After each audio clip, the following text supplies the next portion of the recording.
मलाई सबैजनाले घर बनाइदिनु। म अपाङ्ग छु। पहिला म गाडी चलाउँथ्यो, राम्रै थियो, सबैजना थियो। अहिले जब अपाङ्ग भएको दिनदेखि मेरो परिवार बाहिर कमाउँछ, शुक्रबारको आउँछ, आइतबारको गइहाल्छ। तब जब छोराहरूले हेल्प गर्छ मलाई, छोराले खाना पकाइदिन्छ, भाँडासाँडा मस्काइदिन्छ उसैले। मलाई जब त अपाङ्ग भयो, मलाई कसैले आफ्नो घर परिवारले कसैले हेरेन। मम्मीले पनि हिजो फोन गरेर गाली गरिरहेको थियो मेरो, कि मेरो घर त धर्मशाला बनाइदिइसक्यो भनेर। अनि अब म घरमा आएर भनेपछि होइन रे आउनु पर्दैन मलाई, मम्मीले हिजो फोन गरेर मलाई भनेको थियो। मसँग रेकर्ड पनि छ त्यसको, फोन गरेको थियो त्यसको रेकर्ड पनि छ। मलाई अरू केही चाहिँदैन, एउटा झाप्रो हालिदिएपछि म त्यसमा छाड्नु, टाउको लुकाउनु। यो घरमा अरू घर हो, यो अरूको घर हो, यसमा पनि मान्छे अब आउँछ, उनीहरू हामीलाई चाहिँ घर चाहिन्छ एउटा। म त अब अपाङ्ग भइसक्यो, कहिले पनि सन्चो हुँदैन अब मलाई। ल साथीहरू, उहाँ दाइले पहिला गाडी चलाउनुहुन्थ्यो, पछाडि देख्न सक्नुहुन्छ पछाडि भएको घर पनि उहाँ अरूकै घरमा बस्नुहुन्छ र यो घरमा पनि उहाँलाई अब बस्न दिएको छैन। अब तपाईँले चाँडोमा चाँडो घर खाली गर्नुपर्छ भनेर यो घर साउले पनि भनिरहेको छ।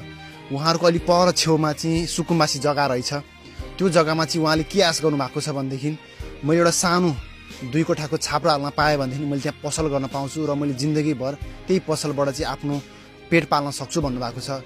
उहाँको श्रीमतीले पनि बाहिर काम गर्न जानुहुन्छ र बाहिर काम गरेर हप्ताको एकचोटि घर आउनुहुन्छ। काम गर्न गएन भनेदेखि त उहाँलाई खाना खर्च त गाह्रो पर्छ। त्यसरी बाबु सानो 2 वर्षको हुनुहुन्छ, उहाँले पनि बाउलाई बिहान दिउँसो खाना पकाउने, टोइलेट लिएर जाने, पानी खुवाउने, नुहाउने सम्पूर्ण काम हाम्रो सानो बाबुले गरिरहनु भएको रहेछ। यो परिवारमा आउँदा मलाई एकदम दुःखद लाग्यो। यो घर यस्तो अवस्था छ। अब उहाँलाई चाहिँ हामीले के सहयोग गर्न सक्छौँ भनेदेखि सेवा नै धर्म हो। उहाँले पहिला गाडी चलाउनुहुन्थ्यो, अहिले अपाङ्ग भएपछि उहाँ अब कहिले पनि हामी यस्तो सारसँग भएर हिँड्न सक्नुहुन्न। हेर्नुहोस् त, हामीलाई उहाँले सोच्नु नै भएको थिएन होला कि गाडी चलाएर हिँडिरहेको सारसौँदो व्यक्ति अहिले यस्तो अवस्थामा हुनुहुन्छ। उहाँ अब जिन्दगीभर अपाङ्ग भएर बस्नुपर्छ। सेवा नै धर्म हो। प्लिज धेरै खर्च लाग्दैन, 5 देखि 6 लाख भित्रमा 2 कोठा घर बन्न जसले पनि सक्छ। हामी सबैजना मिलेर सहयोग गरौँ। म पनि सकिन्छ 10-15 हजार हाल्छु, तपाईँहरू पनि हाल्नुहोस् होला। म QR राखिदिन्छु कमेन्टमा, फेसबुकको कमेन्टमा राखिदिन्छु। जति सक्दो उहाँलाई उहाँको घर बनाइदिउँ। धर्म नै यो, हामीलाई अरू केही चाहिँदैन। बस 5 देखि 6 लाख रुपियाँ भयो भने घर बनाउन सकिन्छ 2 कोठाको।